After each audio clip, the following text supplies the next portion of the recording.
Hello again, everyone, and welcome back to another episode of On the Range Podcast with Hogg Tactical and Kelley Defense. I am Mark Kelley from KelleyDefense.com, and joined with me, as always, is my co-host and friend from Warhog.com, Rick Hogg. How's it going, buddy? Man, Mark, it's going great. Good morning, District 40. That's right. That's you, Jennings County. So we are here live at the ATK9 2025 conference here in Muscatatuck Urban Training Center.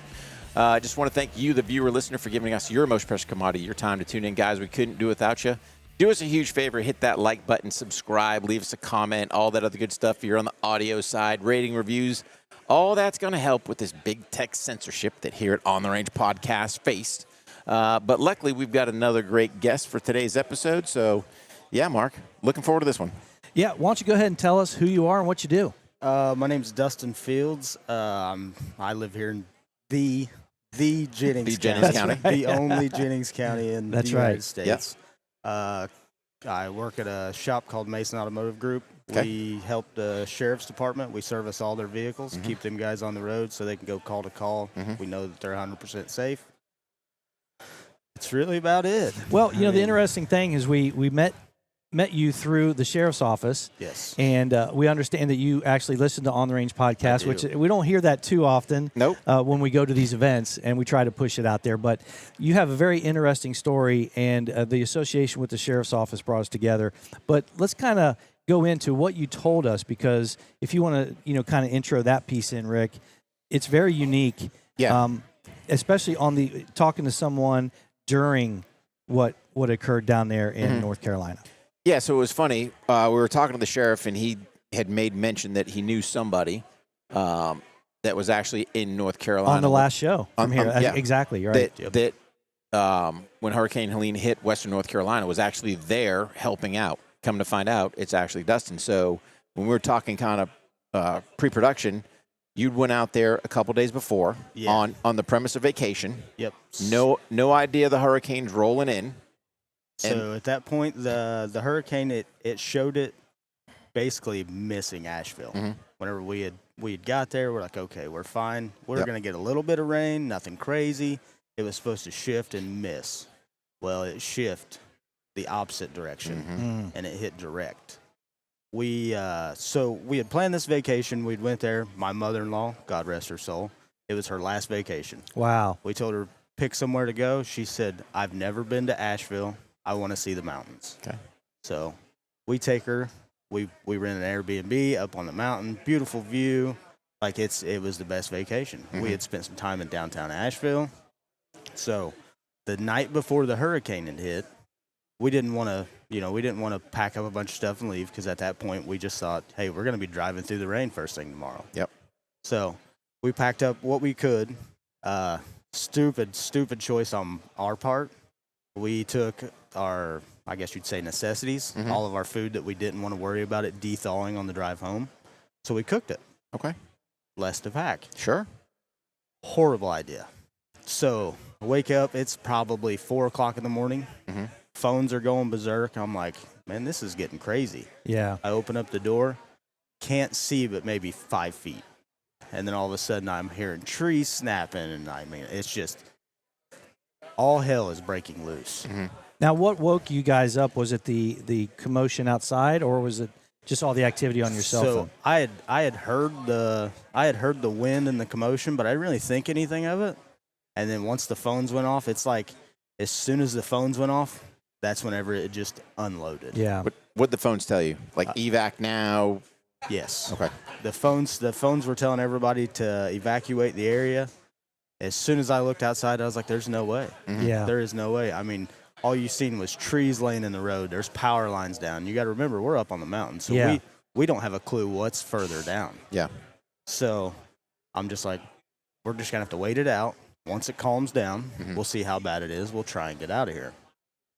I'd say probably by 6 o'clock in the morning, there's no power. The pump house, it got destroyed. So there was no water coming up the mountain. So we had no food, no water, no electric, no cell service. Wow. And the best thing, we done what we could do. Yeah. I had my wife, my 2 kids, my in-laws, they were all there. They're all together. There was 8 of us. And at this point, like, you go into survival mode. Yeah. Like it's the stuff that you watch on TV that you're just like, that'll never happen. But you know, I still take a liking to it. Still think it's cool. So at one point, we were literally, I was going out and catching water, pouring it through a coffee filter, pouring it back into a pan, boiling it on our gas grill, and making my mother-in-law coffee. Yeah. Okay. Because she's huge on coffee. Yeah. So that we had a little bit of dry goods. So I mean, we were up there for 3 days. I had took off walking, and I found a ATV trail, and I was like, I wonder where this goes. So I follow it down. Well, it took us to the bottom of the mountain. So I'm like, okay. Well, the bad part is when you walk down the hill, you have to walk You got to back come up. back up, right? Yeah. So I come back up. I told him, I said, look, pack up, put everything in the trucks. I found a way down. It's not the best way. It's probably not the safest way, but we're going to drive down it. So I had a 2018 Duramax crew cab at this time, and I drove it down this ATV trail. I mean, branches are smacking off the side of it, but in my mind, the only thing that I could think of is I have to get my family out of here. On top of that, I have my mother-in-law over here. She was stage 4 lung cancer. Yeah. And her medication was running out. Yep. So my biggest thing was getting her back to Indiana. So we get down off of there, and it was just devastation. Oh gosh. So you're going down. You find a route to get down the mountain, and you had to have an alternate route because of the power lines, the trees, and all these other things that were blocking the road. Correct. You get down there. You get to the bottom. Where does that trail empty into, and what's the first thing you see? The first thing that I seen was a small Marathon gas station, and I mean the mud line on it was probably 15 feet, 20 feet. Gosh. I see cars flipped over. At one point before we had come down, I had literally sat up there and I watched houses float by. And at that point, like I personally, I had never seen anything like that in my life. Yeah. So whenever you see that, and you see that in person, it opens up your whole perspective. Like it's things that you never thought you would see, and you never think would happen to you, and then you get caught in those things, and it changes your life. Oh yeah. So you get out. You're at the marathon, 15-foot mud line. Insane. So at that point, because from what I understand, pretty much the roads are covered with mud, debris. What's kind of your next step? My next step is I'm trying to find somewhere to get to that I can just kind of gather my bearings. Before I left the house, there was a paper map, and I mean you can't go wrong. No. I mean, it's old reliable. Yes. I like it, man. So, I like it. In my mind, and everybody in the house was like, "You really going to bring that with you?" Yep. Oh, 100%. It's probably got the topography and everything on it. Oh, it was beautiful. Yeah. So I get this paper map, and it worked out perfectly because I have this paper map. I find a spot in town to stop, and it was a grocery store. We had made it from Swannanoa, which right outside of Asheville. Yep. We made it from Swannanoa to Black Mountain. Okay. Just, 10 minutes? Yeah. Yep. We made it there. There was a huge grocery store. Well, they were landing helicopters in this parking lot. So I'm like, okay, we're safe here. Let's just kind of gather our bearings. We can go from there. Found a law enforcement officer, police officer. He was local. Went up to him, explained the whole situation, told him what all had happened, what all I had going on with my mother-in-law, how urgent I needed to get her out of there. He told me, he said, look, all the roads are either closed or destroyed. He said, I can probably get in trouble for telling you this, but come here. Walked over to his police car. He hand wrote me directions. He said, there's one way in and one way out. He said, don't share this, just go. Right. So I'm like, okay. Well, because what's going to end up happening is people are going to try to get in, and it's going to cause a gum jam. everything up. He Yeah, said, totally understand. So don't, folks, there's things that they're trying to prevent more, just as much as they are to get, to react. So that was one of his biggest concerns was creating a congestion because they're trying to, on this way in, they're trying to bring supplies in. They're trying to bring, exactly. They're trying to bring food, water, medical, fuels, things essential, like that. Yes. Yeah. Yep. So I explained the whole situation to him. He gives me the directions. We get a little bit further down the road. Now, remind you, I've got my 2 kids and my wife in my truck. So at this point, I'm like, you know, my kids are back here, and for a dad, whenever your kids are like, Dad, I'm hungry. Like, it makes you feel this big. Yeah. Like, it feels like you're not doing enough. So, luckily. Yeah, it would have been impossible for them to even grasp. Oh, yeah. Yeah. My son just thought, it's a storm. Yeah. My daughter just thought, hey, we got a little bit of rain. Yeah. They didn't see the devastation. Yeah. They were back there just doing their own thing. Right. So, for me at that point, it was just kind of, it hit home. Like, I felt horrible. Yeah. So we drove a little bit further, found a little market. I'm going to slaughter the name of this place, but I have messaged this guy a million times and told him how much I appreciate him. Yeah. So it's called Burdue or Okay. Burdue or something like that. So we stopped there. They have an open flag out front. So I'm like, okay, cool. I go in there. He's telling me, he's like, hey, man, everything's half off. Just if you need it, let me know. Like, we'll figure something out. Right. He's like, I take cash. I take IOUs. He's Wow. like, it is what it is. It is. Yeah. I went in and I told him, I said, look, I just need 4 bottles of water and 3 small bags of chips. He just kind of looked at me funny. I said, look, my wife and my 2 kids are out here. They're hungry. I just need a bottle of water. I'd like to get a bottle of water for them. Like, how much am I looking at? He said, where are you from? I said, I'm from Indiana. I came here on vacation, and I'm leaving during devastation. Like, I'm out of here. Right.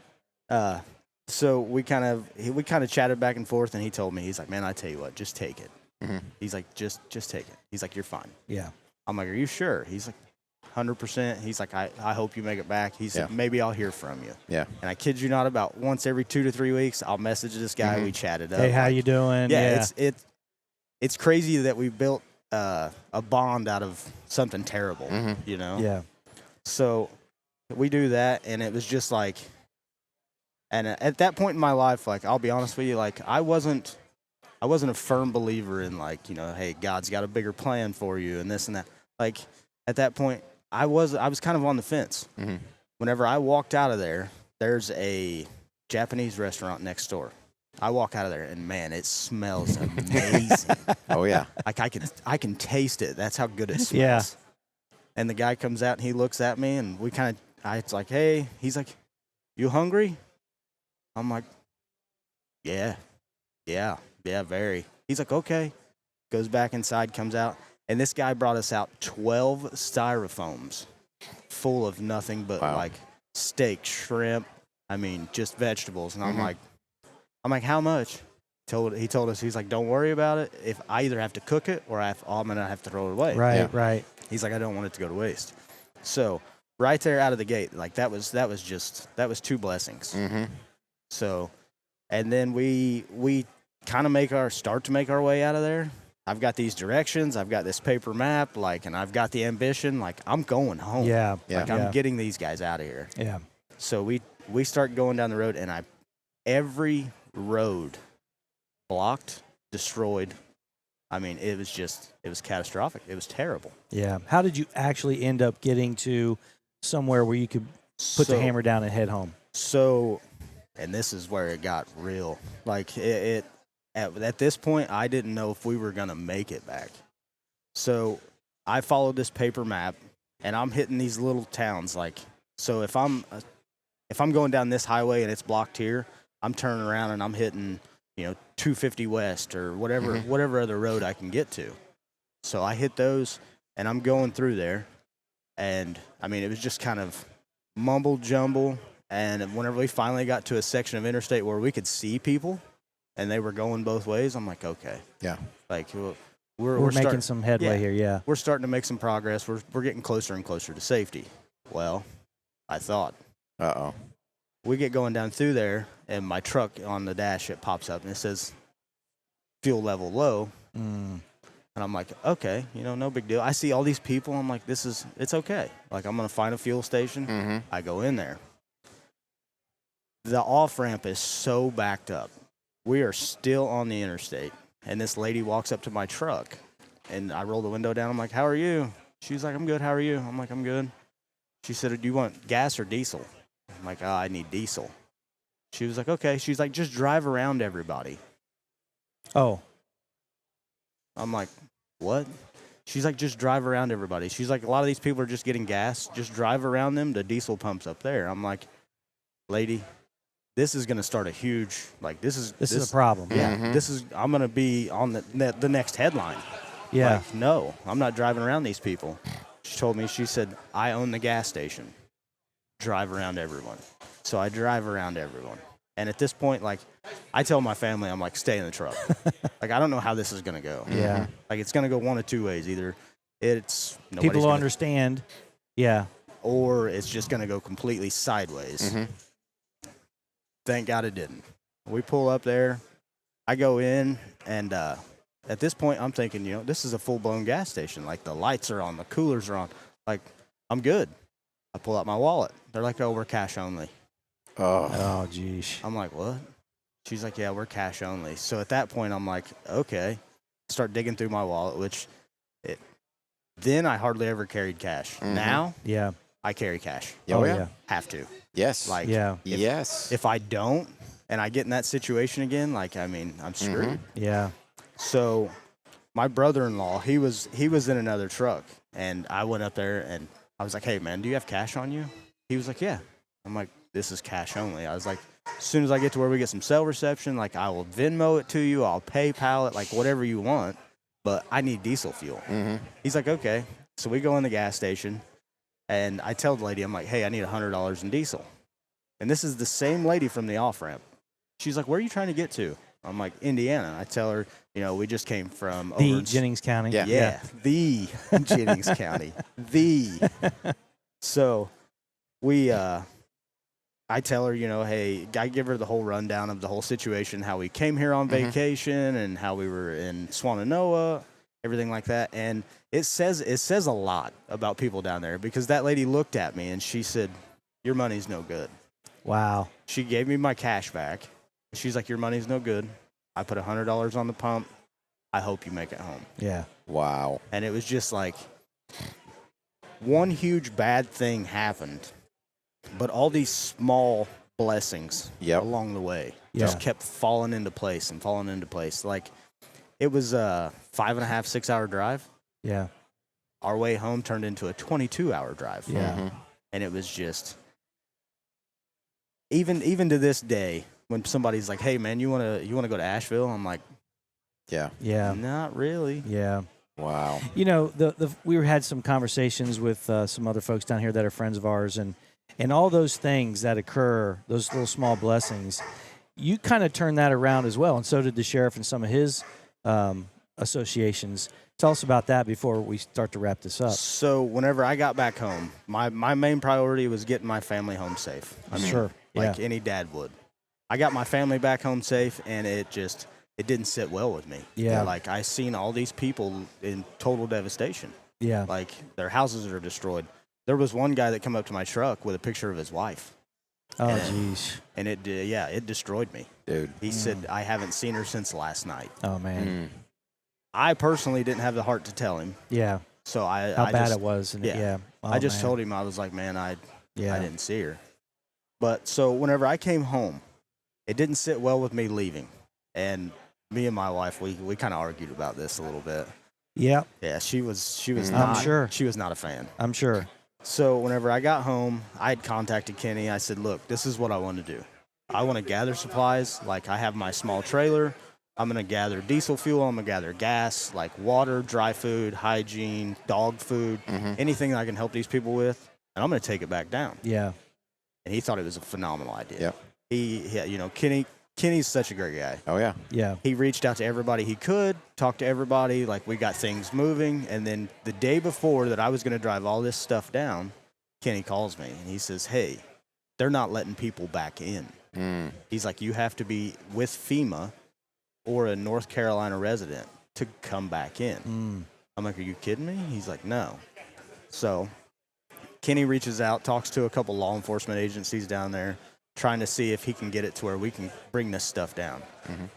No, they're not letting anybody in. So Kenny, being Kenny, he knows everybody.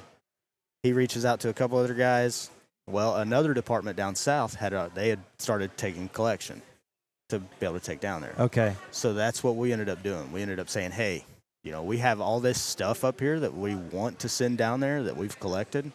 We were going to personally drive it down there and try and help out. They won't let us. So you and Sheriff Kenny Freeman get this working, and you take it down there, and you start to have a dump-off site. How many trips did you make?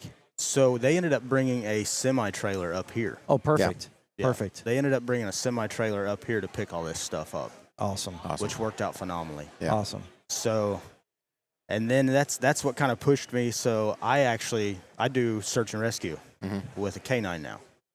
So that was kind of one of the things that just kind of said, hey, you know, if you're going to help, this is the way that you need to help. Yeah. So I've got a Mal. She's amazing. She's phenomenal. We do HRD, which a lot of people, they're kind of on the fence about. They're like, you know, that's weird, but Yeah. we do HRD. We train hard. I mean, it's one of those things where if I ever find the situation again, that way I know that I can go down. Yeah. Because I know if that were me and I walked up to somebody's truck looking for my loved one, I'd want to know. Yeah. So I feel like if I can take some time out of my life to train with my dog and be able to take her down there and be able to give these people closure, it's huge. Well, hats off to you, because we talked about that situation a lot. Matter of fact, last year during this because Kenny was laying out the whole, 18-wheeler, all that stuff, and so amazing.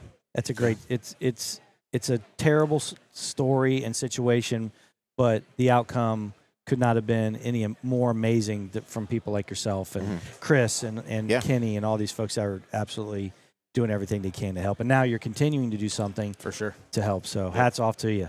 Yeah. Dustin, appreciate it, man. Yeah. I mean, great story. Couple key takeaways, for you, the viewer, listener. Hey, man, cash in the wallet. Cash in the wallet. Always, even, here's the thing.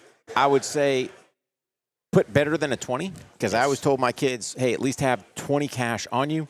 Dude, if you can stick a Benjamin or a couple Benjamins in there, just preferably in small denominations, right? So just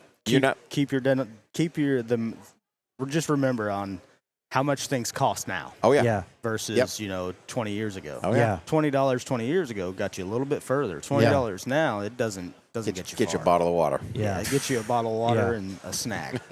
Maybe a gallon. Yeah. So anyway, folks, hope it's an amazing story, Dustin. Thanks for sharing. Hope you guys enjoyed that. But, the map skills, too. Learn how to read a map. Paper map. Paper map, guys. So much to take away from this episode. So So there were 6 adults total, and obviously my 2 kids. Out of the 6 adults, I was the only one that could read a paper map. And thank God for that, right? Yes. Yeah. Yes. So anyway, folks, if you like this episode and you like this content, make sure you check out the crew membership. Go to ontheRangePodcast.com. Sign up for free. And if you like what you're seeing, then go ahead and join the crew membership for real and get all the good stuff like the Zoom calls and all the bonus content. Because as always, Rick, the crew members get the additional content. The show continues only on the crew members page. For the rest of you guys, don't forget, train hard, stay safe, and we'll see you on the range.